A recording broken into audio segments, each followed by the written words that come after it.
Hi, everybody. Welcome back to another episode. Today is Self Care Tuesday. So I'm going to give everybody a minute just to stream in.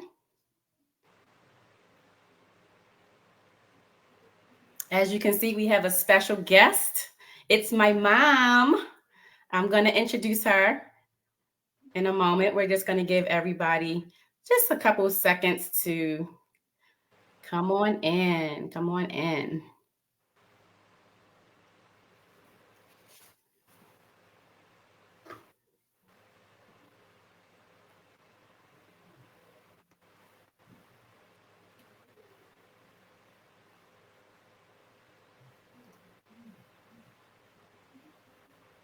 All right, guys, we're going to get started. So, if you don't know me, my name is Candace Norris Jenkins. I am also known as the Diabetic Mom Coach. So, I support moms to help them gain clarity, confidence, and control over diabetes by first prioritizing their own self care without the mom guilt. And I do this through my proven Thrive system alongside 30 years of experience being a type 1 diabetic. And I am just here to help you flourish. Okay? So, as I mentioned, we have a very special topic tonight and a very special guest. We're going to be talking to my mom, guys. This is like my real mom. Her name is Sherry Bates.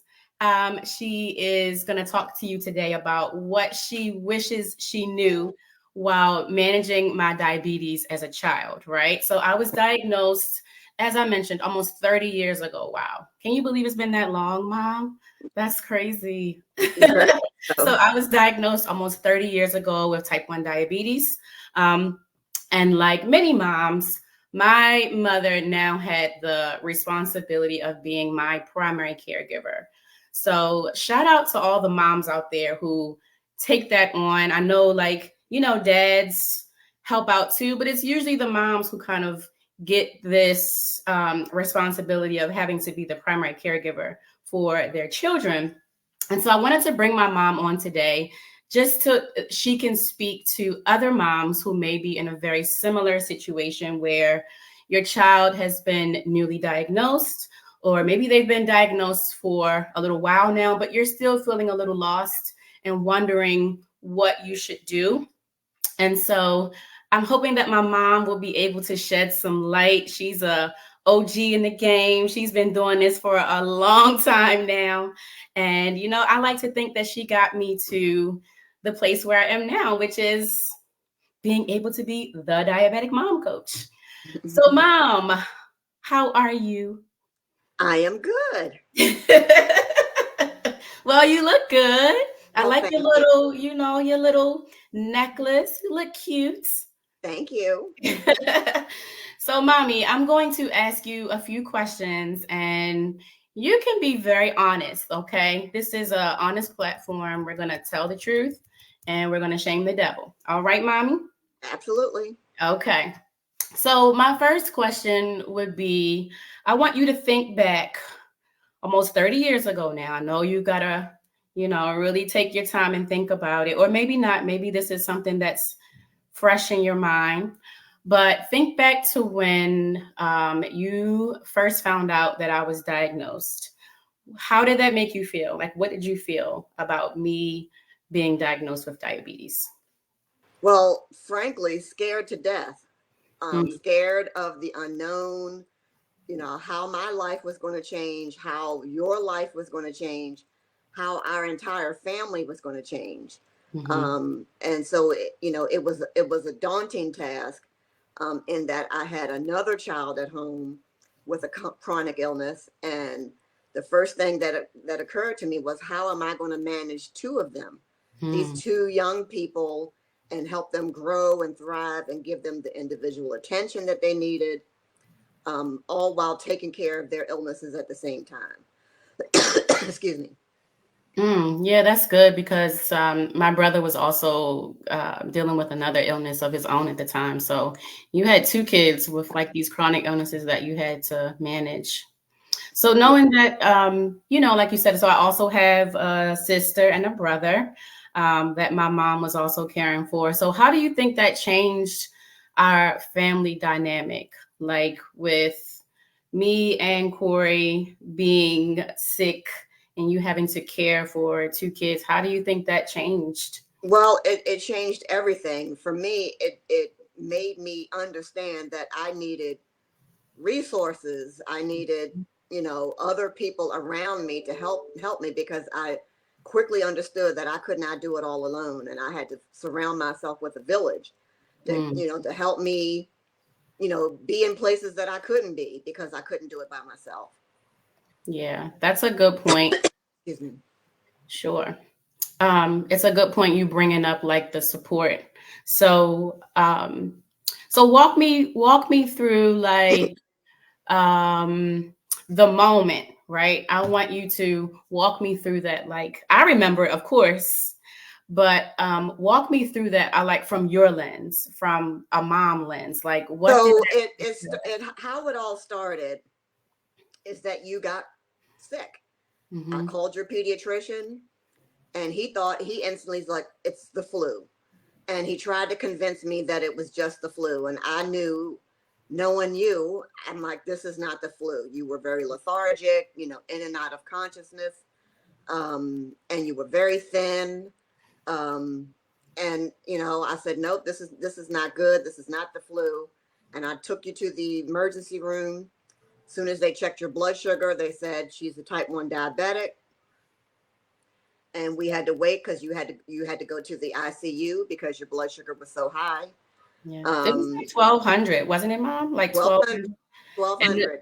the normal blood sugar for somebody who's not a diabetic, just to put this into perspective, like a normal blood sugar for someone who's not a diabetic is like 70 to 80. So my blood sugar was 1200, just to put things into perspective. Okay. And you were in the hospital for 2 weeks.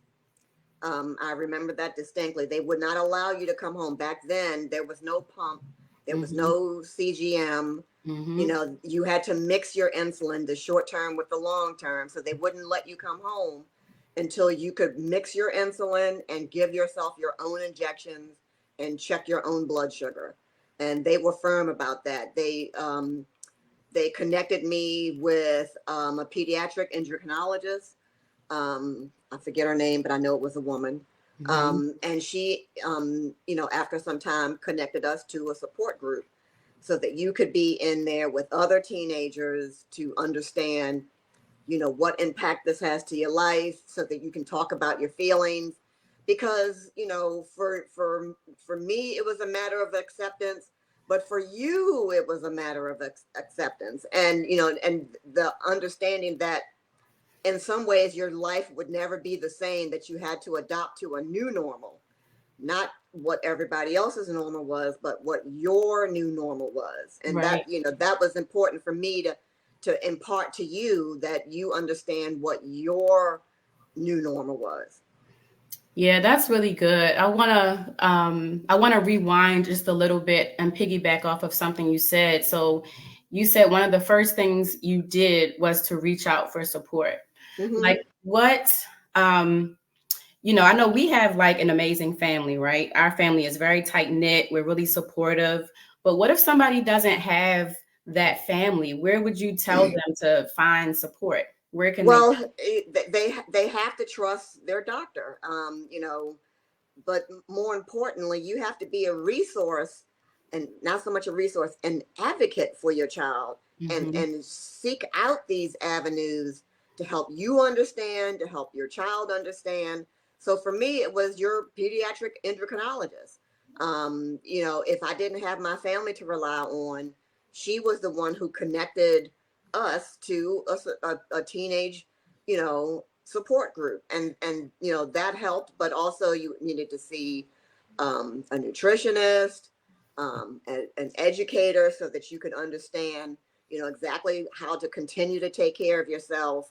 Mhm. And then for me to get the knowledge that I needed, because there were going to be highs, there were going to be lows, and I needed to learn how to deal with them both.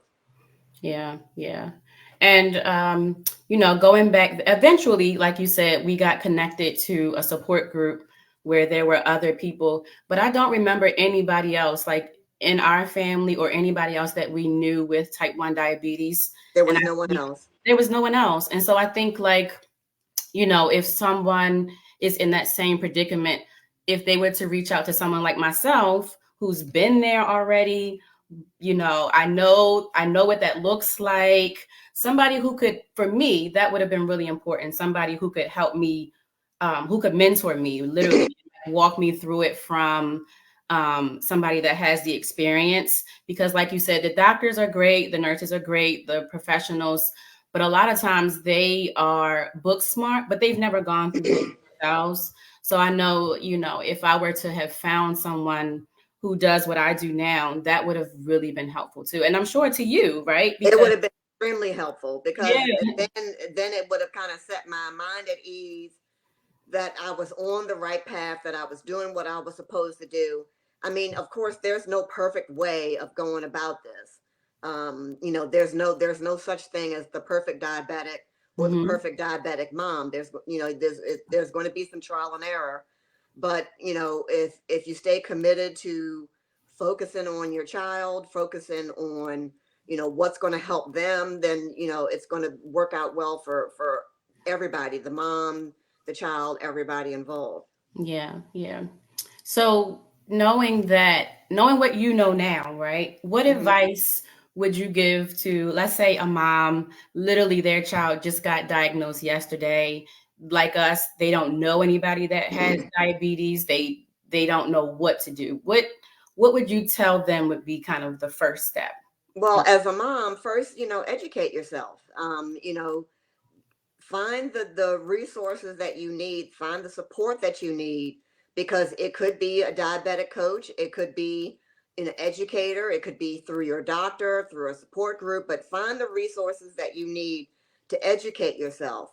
And then, once your child's blood sugars are controllable, now you need to adopt a long-term attitude Mm, in regards to, one of the things that I felt that failed me is that not having an inclusive attitude in regards to your diet. mm-hmm, um, you know um, the attitude that I had was of one of exclusivity, keeping things from you, keeping sweets from you, keeping carbs from you, because I knew the effect that they would have on your blood sugars.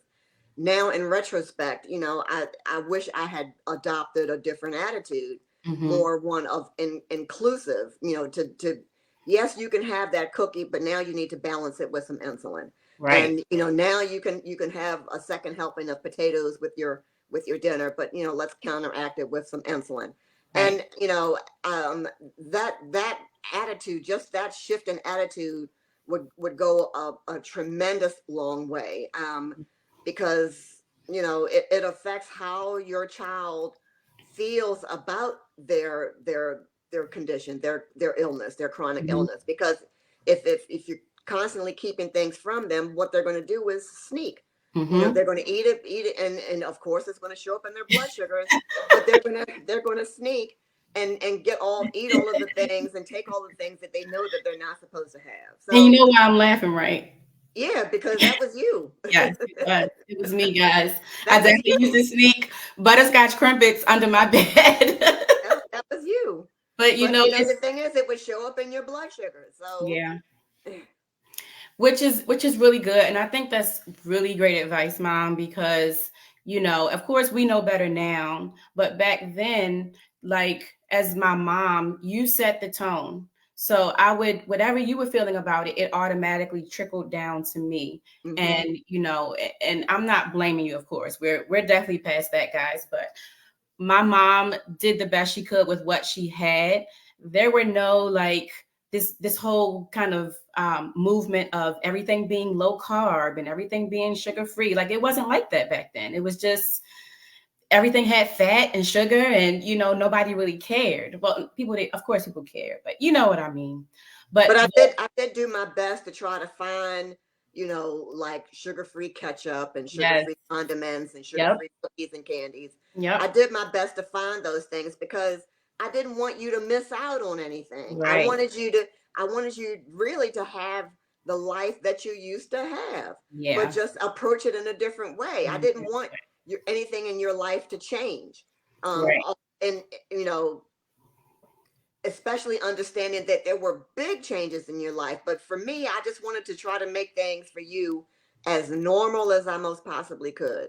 Yeah, and I appreciate that because like I said, the whatever the mom is feeling, it trickles down to your child. So if you're feeling scared or um you know kind of very tight in how your mindset is, then that's going to trickle down to your child, and it may develop feelings of isolation, loneliness, guilt, shame, things like that. And so just as a mom, you have to be really careful about your perspective and how you train yourself to think about it. Even if you think like, oh my gosh, this illness is so terrible, you're never going to be able to do anything, that can also kind of trickle down to your child, and your child may adopt that same mindset, and it could really have some negative effects mentally. So I would encourage moms, like you said, mom, um, to have a more inclusive attitude about it. And especially now with like all the technology that we have with the CGMs and the pumps, you can literally put the amount of carbs in. I'm going to use a crimpet because that was my snack of choice. But you can literally put the number of carbs into a crimpet, put that in your pump. The pump will give you the insulin to cover it. So, and then if you wear a CGM, you can watch the trends. So, like you said, mom, there was no technology. Like we didn't have that That's what I was technology. getting ready to say. Those were that the technology that's here today was a pipe dream back Yeah. then. That was something that they talked about, and it was. I equated it to going to the moon. It's like something that was never going to happen. Yeah. And but here we are, and it's here. And it can definitely help so many other people. But back then, she had to inject herself twice a day. She had to mix her insulin. She had to, Yeah. do a finger prick several times a day to check her blood sugar. So that, that was the only means that we had to stay on top of the blood sugar. Yeah. Yeah. And like you said, and my pump is literally going off now. This is real life, guys. But like you said, I looked at an article the other day that said, or maybe it may have been in my Dexcom app where it said, using the Dexcom saved you 120 finger sticks this month or something like that. And I'm like, wow, like before I had Dexcom, I would have been doing those Mm-hmm. 120 finger sticks. Mm-hmm. So it's like you said, it's just been a lifesaver. And I remember when we used to go to like the events where they would be talking about this stuff, and we would just be sitting there like, wow, this is Oh, because so we couldn't good. believe what Yeah, was on the horizon. We couldn't believe that that's what was coming down the pipe. right. And now I wear it every day and have been. So, it also increases my faith. Because like you said, something that was not here, it was just a concept, but now it's literally have been a part of my everyday life. And so that's been a huge component for me, is including my faith. Like, God said, let there be light, and there was light. So it's kind of like the same thing. You just have to have faith that these things that are coming down the pipe, that you'll be able to access them and use them to help you kind of manage your diabetes, and also the mindset that you have around it. Because if you think negatively, 9 times out of 10, that's what's going to happen. But if you think positively, then, more than likely you'll also receive positively. So that's great, mom. Any other advice that you would give to the new mom, to the excuse me, not the new mom, but the mom of the newly diagnosed diabetic? Um, you know, definitely focus on yourself. Make sure that you take care of yourself, because if you don't take care of yourself, you can't take care of your child. Make time for yourself. But most important for me was to surround myself, get a village. My village was very prominent. It helped me really maintain perspective of everything. so Mhm. that I could further take care of Candace, make sure that she grows, that she thrives, that, more importantly, I just wanted to make sure that Candace accepted what was going on with her so that she could, be better prepared to take care of herself. That Yeah. was most important to me, is to make sure that she was prepared for what was coming. And I totally agree with you, Mom. Like now, I have the pleasure and the honor of being able to talk to women who literally are in your shoes or were in your shoes at that time, and I can just relate to them because I remember like what it felt like for you to have this huge burden of really taking care of my care. And I tell them all the time, like, you have to surround yourself with women who are in the same boat as you. Like, Mm-hmm. wouldn't it be just amazing if you had a community of moms? You guys are all doing the same thing. You can swap tips. You can learn from each other. You can support each other. And so that's why I did create a free Facebook group. It's called the Thriving Diabetic Mom Community. Please join if you are a mom that's taking care of a diabetic child, or if you have diabetes yourself and you're a mom. It's open. I'm going to see if I can put the link in the chat. If not, I'll definitely put it in the comments for the replay. But check it out. It's an amazing group. We're growing. So every day we have new women joining, new moms. And, we just like to share, support each other, and just kind of walk through this journey together. So, last question, maybe. Okay. Knowing what you know now, and you kind of already alluded to it a little bit, knowing what you know now, what would you have done differently? I really wish I had that community of other diabetic moms so that we can trade best practices and what worked, what didn't. That would have helped me, because now I would not have felt so isolated. Mhm. Because it can be isolating, because you can think that you and your child are the only ones that are going through this, and of Mhm. course you're not. Of Mhm. course there's other mothers, of course there's other dads. So that's what I would have done differently. Is really had, I had a strong resource community, of strong support community in my family, but I wish I would have extended that to other diabetic moms. So like I said, we can trade best practices, what worked, what didn't. Yeah. Um, so yeah, that's really wish I would. And like I said, and then of course the change in the attitude in regards as excluding and not including things in your diet. If you wanted some French fries, you can have French fries. Just take some short term insulin. Back then you had to count the units. If you remember, you had to count the units. Oh, yeah. You had to count the units for whatever you wanted to eat, and I wish that would have been my attitude versus trying to keep things from you. Yeah, that's good advice, Mom. Like you said, there's a way to manage it, and especially getting in touch with somebody who's been there before. Get in touch with a mom like my mom, who she's been doing this for so long now. I remember when you kind of had that switch, when and one thing that I've noticed too, that I wanted to speak to, is when other people come in and judge you, right? Because I've seen people come and say, well, Candace isn't supposed to have that. Are you going to let Candace eat that?